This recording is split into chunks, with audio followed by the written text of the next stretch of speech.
Some would say it's no coincidence that the day after the pulp mill green light, an announcement came to appease environmentalists. Those involved in the forestry peace talks since September last year have agreed to a moratorium on logging in high conservation forests from today for 6 months. The Wilderness Society's Vica Bayley says the 6-month halt will provide clear air to negotiate longer-term protection. Vica Bayley, welcome. As recently as this week, you've threatened to walk away if the moratorium wasn't in place by the 15th, which is next Tuesday. What's changed?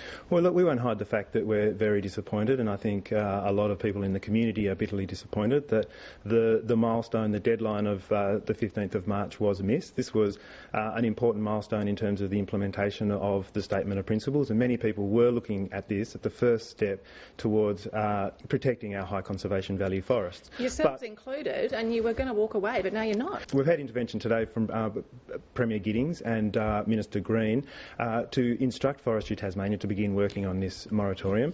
We've had meetings to work through the process of implementing this moratorium now, and we're confident that it can be done. Forestry Tasmania obviously are then integral. Did it take that letter from the Minister and from the Premier to get them to the table, as it were? Look, the cooperation of Forestry Tasmania as the public land manager of these forests is critical.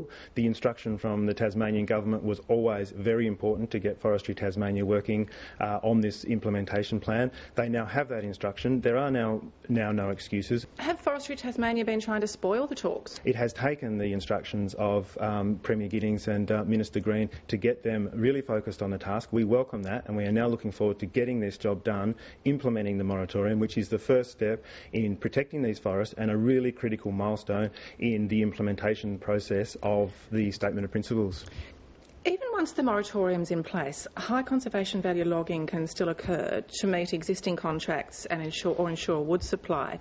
How long can that go on for? Well, look, there is a critical step that also now needs to happen whereby sawmillers are offered the opportunity to sell back their saw logging rights to the public. So basically the federal government should offer a package and a mechanism by which sawmills can hand in their sawmilling rights. They get paid out for that, for those rights, and that gives the opportunity, the unique opportunity now to implement this moratorium and ultimately protect those forests in legislated reserves such as national parks. What kind of an area are we talking about in terms of hectares? Well, look, there's about 560,000 hectares of high conservation value forests across Tasmania that need to be protected in formal legislative reserves so that people do have confidence that they're protected in perpetuity.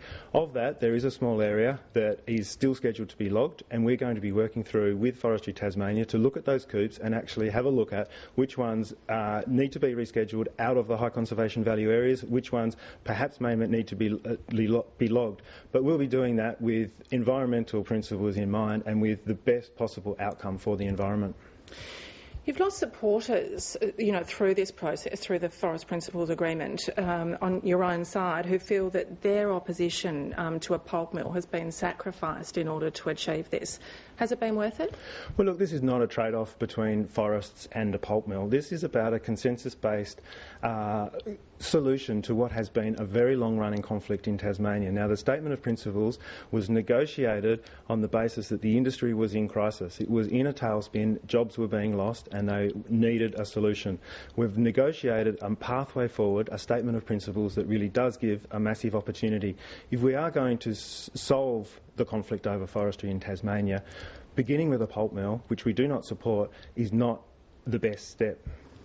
You do have former supporters, though, who feel that they've been sold out in order to achieve this Forest Principles Agreement. Look, this hasn't been an easy process, and I think supporters from both environment groups and industry groups have been very challenged by some of the decisions, by some of the engagement that has happened. This is a process where, let's face it, rivals over many decades have sat down around the table.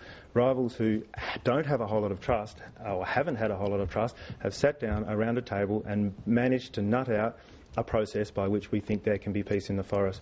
Perhaps both sides have lost people along the way, but both sides appear at this point to be absolutely committed to following it through. Personally, how much pressure, have you sustained? Well, look, it's immense pressure, particularly when you see some of the areas that you're actually in there to protect still being logged, and this is why the moratorium issue is critical. A lot of work still to be done. Vica Bayley, thanks for your time. Thanks, Ellie.